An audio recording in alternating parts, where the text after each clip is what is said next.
کیا کریں گے ان لوگوں کے ڈالر اور ریال؟ کیا کریں گے ان لوگوں کے دینار اور درہم؟ کیا کرے گی یہ معیشت؟ کسی کام نہیں آئے گی۔ اگر لوگ سمجھتے ہیں نا بزدل بن کے ہم جی لیں گے، تو یاد رکھیے گا بزدلوں کی زندگی کوئی نہیں ہوتی۔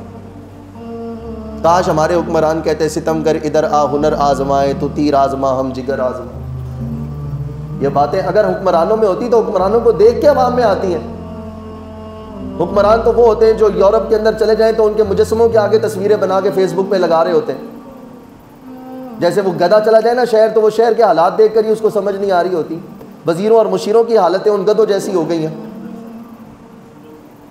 اور پھر ہم آ کے کہتے ہیں او جی فلانا بندہ جدوں آئے ہوئے گا تے بم نکل جان گے۔ کچھ بھی نہیں نکلنا، معذرت کے ساتھ۔ دین اسلام ہی اس ملک کو اوپر لا سکتا ہے، دین اسلام کا نفاذ ہی اس ملک کو کامیاب ملک بنا سکتا ہے، اور اسلام کی خاطر کھڑے ہونے والے کبھی جھکتے نہیں ہیں، کیونکہ اللہ کی مدد ہمیشہ ان کے ساتھ رہتی ہے۔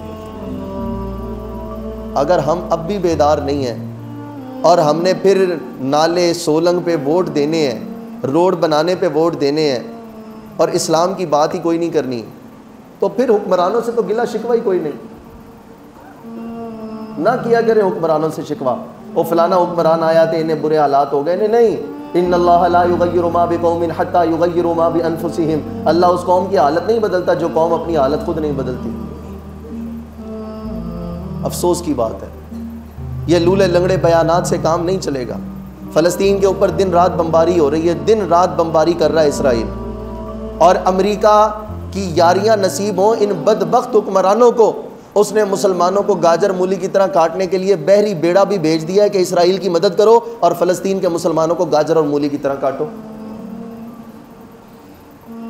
جو بندہ ظالم کے خلاف آواز نہیں اٹھاتا، یاد رکھیے گا قیامت والے دن دوزخ میں وہ ظالم کے ساتھ عذاب بھگتے گا، اور جو بندہ مظلوم کے حق میں آواز نہیں اٹھاتا، یاد رکھ لیں وہ ظالم کا حمایتی، اور اللہ کی بارگاہ میں وہ بھی ظالم ہی کاؤنٹ ہوگا۔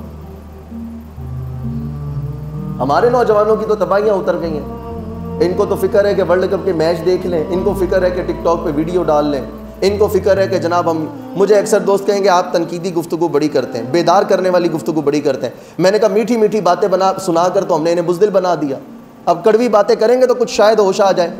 بیٹھے بیٹھے جنت کے ٹکٹ بانٹ کر ہم نے انہیں جناب بالکل آرام سے بٹھا دیا، کچھ نہیں ہوتا، بس تسی کلمہ پڑھ لیا خیر صلی اللہ ہے۔ کلمہ پڑھنے کے بعد ہی تو اسلام کی ذمہ داریاں ہم پر لازم ہوتی ہیں، کافر پر تو کوئی بھی کام لاگو نہیں ہے، لیکن کلمہ پڑھنے والے مسلمان پہ اسلام کا ہر حکم لازم ہے۔